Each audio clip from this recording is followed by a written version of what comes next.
Hey guys, hope you guys are having a great day. So today we're going to talk about Europe travel tips.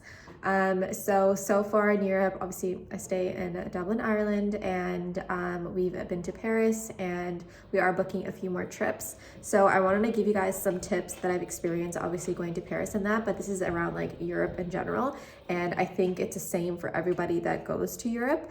And I see like the same thing that people recommend everywhere on socials and that. So I was like, you know what? I might as well share my experience. So basically, like the first thing I want to start off with is obviously booking flights and how to book cheap flights in Europe. So the main thing is when it comes to booking flights, I think probably the two cheapest airlines would be Ryanair and Aer Lingus. And we've used Ryanair. We haven't used Aer Lingus yet because obviously with regards to timings and that, when it comes to like booking, we prefer to book like an early morning flight so that we don't waste a night in a hotel. So basically we try to look for like the 4 a.m. flight so that we get we get in obviously whatever destination by morning, and we basically have the whole day to tour. And you can even that's how you do like 2-day trips when you live in Europe. That is the best way to do it, because when you take like an afternoon flight, your whole day is gone, and especially now in winter it's dark, so there's really not much to do. So I think also that is the key when you're looking at cheap flights and obviously different airlines. Look at the timing that you arrive in the destination. So as I said, try to book really early morning flights because usually the flights are short, like 1 to 3 hours. So ideally you'll get there in the morning, you can drop your bags at the hotel and just tour till you can check in. So it's Ryanair and Aer Lingus.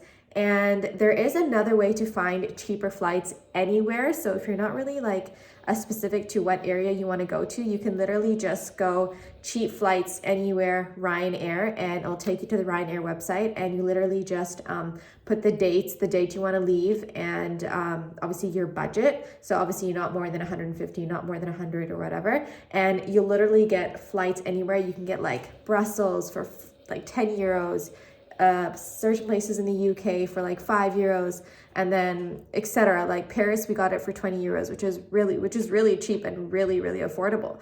And that's why here, like people in Dublin say, instead of going for dinner, I'd rather go to Paris. And it is so true. Like I never understood that till I came here, and it's crazy because it's the same price.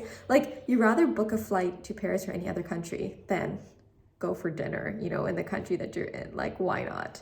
So that's another tip. I will put a clip after here to show you how you can book flights anywhere with Ryanair. It's more for those like spontaneous trips that you're like, I feel like traveling, let's do something, So I'll put obviously a little clip there so you can see what I typed in there.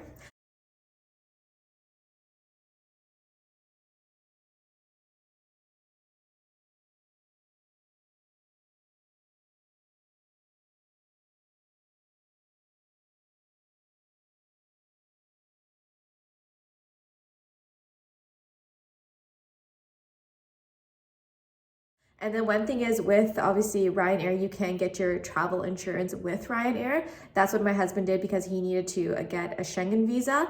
And yeah, so he had to get travel insurance, and we just used the Ryanair one. I think it was like 15 euros or something for the trip, something like that. And yeah, he just used the once-off one for that trip. And yeah, that's about it. So that's great. You can just book your travel insurance there. You don't need to go like separately or privately. And then when it comes to luggage, Ryanair, because it is so cheap, you need to understand, obviously, a lot of people complain about it and say, oh, it's not comfortable and blah, blah, blah, but it's cheap. So you get what you get, you get what you pay for. So you don't get luggage, but you do get like one carry-on for free. So when you do book your flight, if you take the cheapest flight and no luggage, you get like a small backpack. They are really specific when it comes to luggage, depending on how busy the flight is, but you basically like a normal backpack size. You can look at the dimensions on the website, but it's just a normal backpack size. Don't come with like a huge backpack and like a huge duffel bag and expect them to obviously accept that. So just be aware of that. And obviously they say one bag, and they're sometimes really sticky with that, because especially if you haven't paid for extra like carry-on luggage, if it's just one bag, they're really sticky. They'll be like, you are carrying a bag and a plastic bag. Like sometimes they're really sticky, they're like, no, this needs to be one, you know? So just be a bit careful. Like when you notice them being a bit sticky, just try to shove them in together to make sure that you don't get stopped and you have to go pay for that bag, which is ridiculous. Like I've seen people who had to do that, and it's like, it's so much extra, because when it comes to using anyone or extra anything and it comes to Ryanair, it's extra.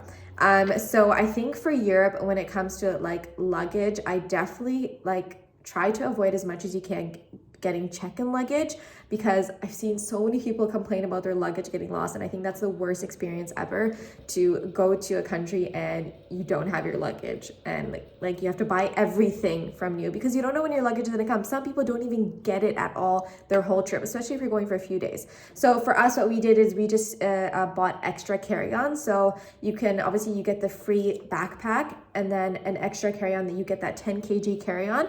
And I just bought my luggage from Primark, like a hard case roller, and make sure you check the dimensions of that, because they are sticky with that. It has to fit in, like, you know how you have those things where you obviously they measure your bag. They do have that, and sometimes they make you measure. So just check their dimensions. I will put them in the description just so you guys know. And mine was literally the exact same dimensions, because I didn't want to be sticky, especially when you're traveling with a kid. You don't want to be stopped for random things, because as it is such a tiring process, like traveling in general. It's still great. You make it work, but you know, you try to avoid getting into all those situations. So yeah, I definitely suggest get a 10 kg carry-on and avoid check-in. Saves so much time, especially when some airports are really busy. And then the next thing I want to talk about is hotels. So for us, at the beginning, we just booked a hotel with like booking.com or Agoda, and it was like a really it was affordable hotel in that. It wasn't like something like crazy or any of that. But then we got to know at hotels Trip Scout, and then we saw the deals there. Like you can get like 4 and 5 star hotels like for a much more affordable rate, and which is amazing. And we saw that we actually found a hotel that we liked, and it was like in like the tourist attraction area, which was like a 5-minute walk from Champs-Elysees. So I think when it comes to booking a hotel, make sure you either book it close to public transport like a metro, because then it's easier to get around. And metros in Europe are usually very reliable, and they're really quick. So if you miss the one, it comes in the next few minutes, which is great. And then if not, either book in a touristy attraction. You don't want to be booking in a quiet area, because obviously you're in a new country, you don't know, right? So you rather book in either a tourist attraction area or exactly close to a metro, so you know you can get to your destination easily, right? And then when it comes to the metro, like in Europe, they all have like daily, weekly, and monthly passes. Because we stayed in a touristy attraction area, we didn't really get a weekly pass or a monthly pass, because we're not really sure how much we're going to use the metro. But if you are booking a hotel a little bit further from all the tourist attractions, then I definitely suggest get a weekly pass, because it'll definitely be cheaper. You'll definitely get a better deal. So I think definitely do that. And then also in Europe, obviously pickpocketing, that is such a common thing. I think just be aware of your stuff. And like a lot of people say, like avoid putting your phones in your jacket pocket, you know, if it's open. If it's zippered, obviously it's much safer, but if it's like a pocket where someone can just put their hand in, then be wary of that. Like I just make sure that everything is on me, like on my bag, in my bag, and my hand is on it, because that's just me, the type of person, especially coming from South Africa and that, so we're really careful. But I think in general, it's good to be careful and extra wary, especially like when you're in the metro, and because it gets quite busy, and you know, you'll be moving through a lot of people, so it's easy to get pickpocketed. So just be aware of where your stuff are. Even if you have to hold your phone because you know it's in your hand, then do that, whatever works for you. And like for an example, like in Europe, like most things you can use when it comes to paying things, you can use Apple Pay or Google Pay, but definitely carry some cash, because sometimes some taxis, especially like the local taxis, they'll take cash. But yeah, that's about it. That's literally my tips for traveling Europe. And when I go on my next trip, and if I obviously experience and find out any new tips for traveling Europe, I will let you guys know. And I hope you guys enjoyed this video. Please let me know if you have any questions about traveling Europe and any tips, and I'll help you as much as I can. So the travel tips that I gave you guys, this is literally my experience and what I went through. Obviously everyone's experience is different, and you don't have to use the tips if you don't want to. It is totally up to you. And yeah, I hope you guys enjoyed this video, and I can't wait to make more travel tips for you guys. And I hope you guys have a great day. Bye.